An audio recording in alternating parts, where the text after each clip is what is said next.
Hi friends, this is Michelle at East Avenue Art, and today I'm going to show you how I did this painting of this bunny in a little pot. And my cat Sebastian joined us. He doesn't really like to give up his little basket in the window, so you can see him off to the side. Um, well, there you go. So I started with a sketch, and I like to do my sketch onto tracing paper, and then I like to transfer it over to my watercolor paper just so that I don't have a lot of like erasing to do. And from here, I'm actually starting with a little bit of the art masking fluid that once that dries, it will protect the paper underneath it so no paint will kind of seep through there, because I am going to be painting some daisies and I wanted to keep sort of the white while also being able to lay down the background color, because it's going to be kind of like a foliage greeny background, and I didn't want to have to like spend a lot of time painting around the daisies. So if I put like the art masking fluid, I just have to wait for it to dry, and then I can just sort of paint all over it and around it and not have to worry about it seeping through, the paint seeping through, and having to sort of add a more opaque white over it. So I think that kind of works out pretty well for me. It does take a little bit to dry, and there I am just sort of like adding a little bit more. It does take a little bit to dry, and you can tell when it's dry because it is typically a different color. So I'm going to actually start with the bunny because I'm still waiting for that background to dry, and I have started with a really watery tan brown. I really recommend starting with as light as the lightest part of the color that you want, and you can always build with watercolor by adding darker colors in, but you can't really take away the darkness, right? It's like not like acrylic in that way. So in watercolor, you go from light to dark. And so I'm just got this very watery light wash. You might call this like a tea wash. And that's just kind of getting the lightest color of the bunny down. And I'm just kind of making sure all of my water is evenly distributed. And then I go in with like a little bit of a more paint on my brush, and I can just drop it into areas where I would see maybe some shadow, um, and some darker places. And you just sort of let the paint do what it wants to do, right? That's kind of the fun and joy of watercolor. Now I'm adding a little bit of pink there because, and that was a little bit more pink than I wanted. So what you saw I did there was I kind of like wiped off my brush and I sopped up some of that pink because the inside of the bunny's ears might be a little bit like pink because it's more fleshy, but at the same time it was like a little unrealistic looking. So just being able to sort of clean off your brush and just sop up that color works pretty well, I think. So at this point, I thought I was mixing up the terracotta for that clay pot, that sort of terracotta color. But I ended up sort of, as I was mixing, I'm also looking at the bunny, and I really wasn't happy with the first layer down. And so I was just about to paint that pot, and then I stopped and said, you know what? I think I'm going to go back in with this bunny. I'm going to re-wet the entire surface because his coloring and just how his fur looks, it looks really flat to me. So I re-wet the entire surface of the bunny, as you can see I'm doing there. And then I tried to go in and add a little bit of actually what I was planning to be the pot color. And I kind of put a little bit of it into the bunny color.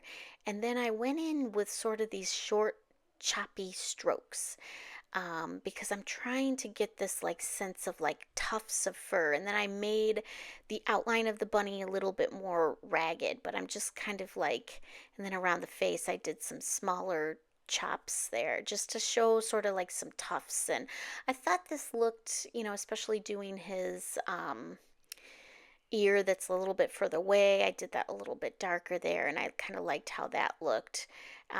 So I just kind of still went in a little bit with the terracotta color and a little bit into the bunny color, and just sort of thought, I'm just going to kind of see and experiment out. I'm going to outline his ears, for example, and just kind of give this impression just with like dropping in the color that there's like a fur pattern there.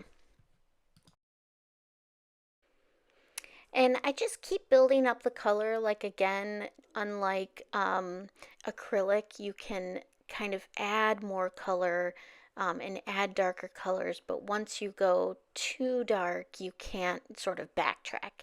And that's sort of the challenge with watercolor in that way. You can do too much. So trying to at least be conservative with how I am building up this color. So I'm playing around with it until, and maybe overworking the paint here a little bit. I wanted to have an outline of his paws, and then I wanted to have a little bit of a shadow under between his head and his body that would naturally be there. And from here, I'm sort of adding in the terracotta. And, obviously that was looking a little bit too similar to the bunny. So I added in sort of like a more rusty brown, like an orangish brown that I think is like a really nice color. So I'm sort of working on that. And I'm going to wait to paint that lip of the pot. You can see I'm avoiding not, so wait, I want to say this the right way. So I'm avoiding touching the wet paint of the bunny because that bunny is still wet. And if I touch that terracotta paint to the bunny, then those colors are going to mix. And I don't want that. I want that to be like a clear separation. Now, I was planning to have like some trees and some I just sort of added, or not trees, but leaves, and I'm just sort of adding them in haphazardly here. I could have used art masking fluid for this, but I didn't think it was too time consuming. Also, I'm sorry that my forehead keeps popping up there. I'm not able to see how things look as I'm painting, and I'm just sort of focused on making sure um, that I can see well enough. And I think this pot started to look a little bit sideways, and I had to play around with that later on in the painting. And I'm also going to go in later and sort of add some more dimension to the pot. And I think that the bunny is dry enough to where I can paint sort of that terracotta color next to him, and it's not going to blend, and you can see it's not blending, so that's good to go. And then just while that rest of the pot is wet, sometimes I go back and forth between adding new paint and then just sort of dropping in some more color just to kind of give it a little bit of a variated look. So unfortunately, while I was painting this background, it actually my phone stopped recording. I just record on my phone, so sometimes there's some issues there. And you can see that I was erasing. You can just use a basic eraser to get up where the art masking fluid was that I put down before I started painting, and you can see that that sort of like protected that paint beautifully. And now I'm going in and sort of adding a little bit more around the terracotta pot now that that's dried. And sometimes when I want like a deeper shadowy brown, I put in, so there's like would be like a shadow inside because the light really isn't hitting inside of that pot, and there's going to be a bit of a shadow like underneath the lid of the pot and maybe underneath some of where that the botanicals are. And so I added a little bit of purple into that brown to get like a nice shadowy color. And if you add paint somewhere where you don't want it, you can do just what I did there while it's still wet. Tear off a little bit of a clean paper towel and sop it up. And there I'm like kind of returning to adding some more shadow color of that brown onto my pot. All right, so I'm going to mix up a little bit of gray because my daisies aren't going to be fully white, so I wanted to have a little bit of a very, very watery gray that I'm going to put onto the daisies. And I'm also going to put sort of a nice little yellow stamen in the center.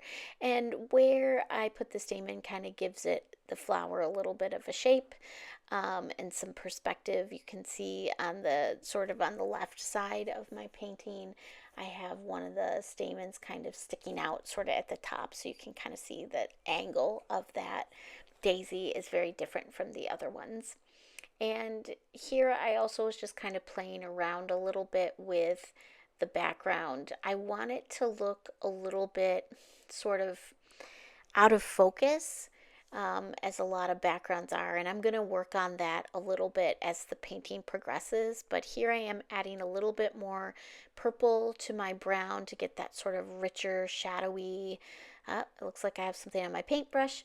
And anywhere where I've added that, where I don't think that the light is hitting, I'm just going to add that little shadowy color. And yeah, and maybe there's a little bit of shadow sort of along the side because I'm imagining that the light is coming from sort of the left hand side. You can see that that'll be my lightest side. And so once I kind of put that paint down, you can get very like harsh lines, and so I usually will like clean my paintbrush off and have it sort of slightly damp, and then I just sort of like scrub. And that usually sort of softens any harsh lines that I don't like. And here I am sort of messing around with that gray color. I just kind of want a little bit of variation on these daisies so they're not like just pure white. And I think eventually I went back in with some gouache to kind of paint a little bit more white onto these daisies because I think I ultimately felt in the final analysis that the gray was like a little much. So I kind of, as you're painting and you're looking at how it's all coming together, you can start thinking about how the colors are balancing against each other and make alterations as you go. So at this point, I decided to get out my gouache, and I've been using that HIMI jelly gouache that comes with quite a few colors. And you can see I'm mixing up some different greens. I add a little bit of red into my green to get sort of a nice, like, sort of earthy, olivey green there. I love adding red, which is it's sort of sits across from green on the color wheel. I love adding red to green because I think it just gives it such a natural sort of like good shadow color. And so, unlike watercolor, like just pure watercolor, with gouache, you can go from dark to light. So I'm adding in sort of the shadows, and I'm treating the watercolor almost like my base color. Um, and I'm just going to continue to sort of like build up the leaves and the foliage in the background of this painting. Um, and I'm just going to use like varying amounts of thickness in the gouache, and some details will be pretty clear. Like you can see, I'm putting in some stems, but then some of it's just like little dashes of color here and there. And occasionally I'm kind of going in with a wet paintbrush and sort of just like haphazardly almost like spreading around, and then other times I'm like actually forming what leaf shapes. And one approach I kind of took to this was like the closer in I was, like the part of the painting that's closer to us is the best way to put this, I had more clearly defined leaves. And then when you get towards the top of the painting, because that's further away to the eye, a lot of those leaves and foliage would just be a little bit more sort of unclear, a little bit hazier. So you can just see I'm just sort of like dropping in some colors, and I'm not really forming any solid leaf shapes there. Unlike when I come to the front of or the foreground of the painting, I'm adding like actual leaf shapes and stems around those daisies. And as I kept going, I kept mixing up different versions of greens on my palette there. So I kind of got some lighter greens in there at some point later.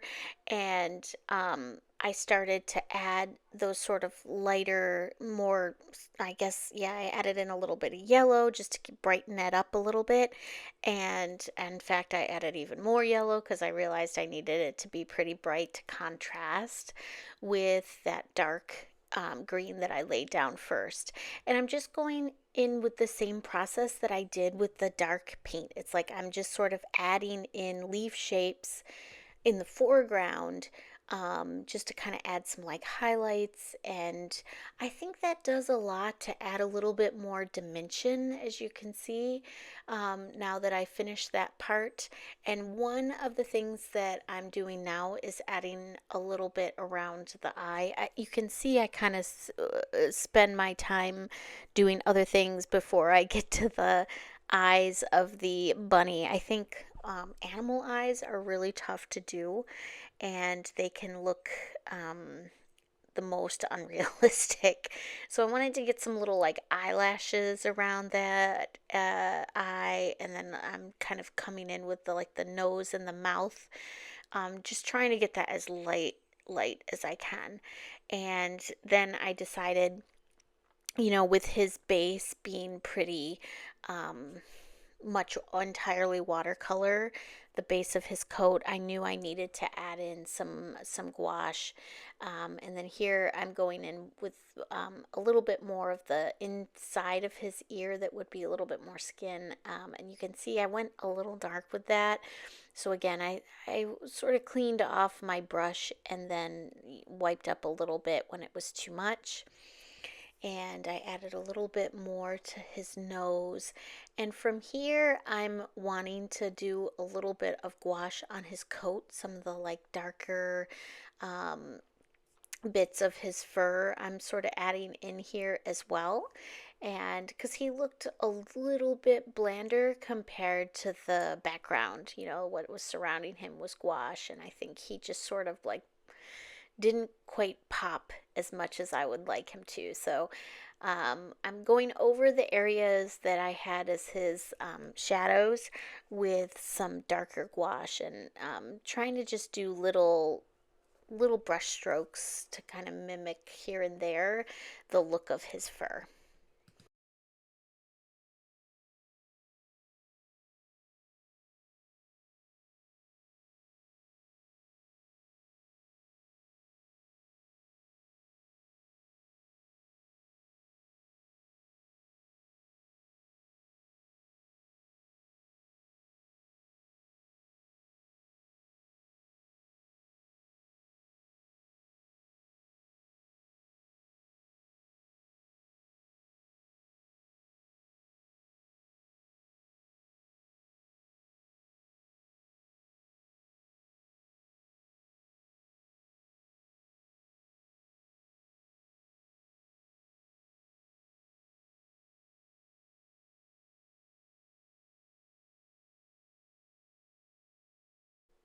And like anytime I think it's starting to look too harsh, like I felt like it started to look too harsh. I got myself painted myself into a corner a little bit here.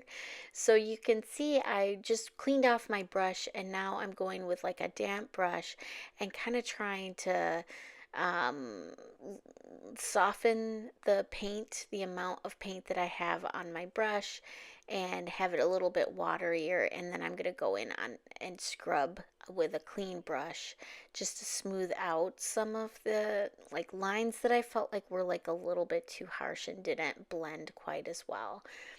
So I'm going to do that in different parts of this, but still kind of retaining some of the little look of his fur. And I think it works out pretty well. He's got a little bit more dimension, and some dimension more to his under his between his head and his body. And I'm going to go in a little bit too with some white paint and mix in with brown just to give me like another like a layer of color to add in. And then I'm also going to go in with just a little bit of like white as well to give him some highlights, and maybe he'd have some white fur mixed in there and on his belly. And then from here, I'm going to go in. This is the part that makes me super nervous, is doing the eyes, because I feel like when their eyes are weird, it just doesn't look natural. And so there you can see, like, just putting a black eye in does not work, right? It does not look natural. So I'm going to wait for that eye to dry, and then I'm going to put some white highlights in there where you would see sort of like the light reflecting off of his eyes, and you'll see how much that makes him look a little bit more natural. And there you see I've added in the white in his eye in a few places. And I also added a little bit of like hints of white. Maybe there's some daisies further away in the background, but they're just not very um, solid or clear. And I put a little bit of white whiskers on him and some white fur here and there around his ears. And I think, the gouache, you can see I've also added it to the daisies as well, to contrast with that gray that I originally put. And I really love the way that the daisies ended up, because they're just sort of look like they pop right off of the page to me. And I love how they contrast with all of the greens that I had added around it. So I'm not feeling like this is a perfect piece, but I did like sort of how it turned out. I think it turned out cute. Okay, so I removed the washi tape, and you can see sort of my final product there. I think he ended up pretty cute. That's sort of what I was looking to create there. And of course, Sebastian was with me for most of the project, and there he is checking out outside. He doesn't want to give up that good spot. And so I hope you enjoyed the process and hope you learned something. And for more like this, please like and subscribe to my channel. Thanks.